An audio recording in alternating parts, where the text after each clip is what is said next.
కూరగాయల కథ.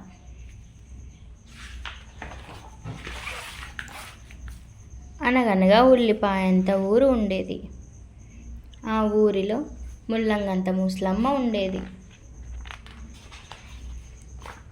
ఆమె ఒకరోజు పొలానికి వెళ్తూ ఉంటే వంకాయంత వజ్రం దొరికింది. ఆ వజ్రాన్ని ఎవరూ చూడకూడదని పాలకూరంత పేపర్లో చుట్టింది. ఆ వజ్రాన్ని భద్రంగా పట్టుకొని గుమ్మడికాయంత గుడిసెకొచ్చింది. దాన్ని బీరకాయంత బీరువాలో దాచింది.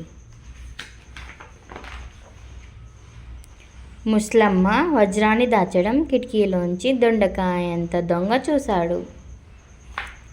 ఆ ముసలమ్మ తిరిగి పొలం వెళ్ళిపోయాక ఆ దొంగ బీరకాయంత బీరువాను పగలకొట్టి వంకాయంత వజ్రాన్ని దొంగలించాడు.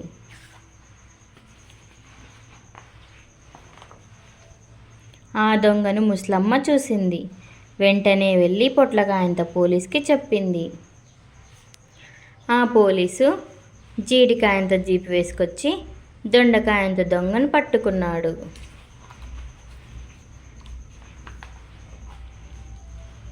ఆ దొండకాయంత దొంగను జామకాయంత జైల్లో పెట్టి ఆ జైలుకి తాటికాయంత తాళం వేశాడు.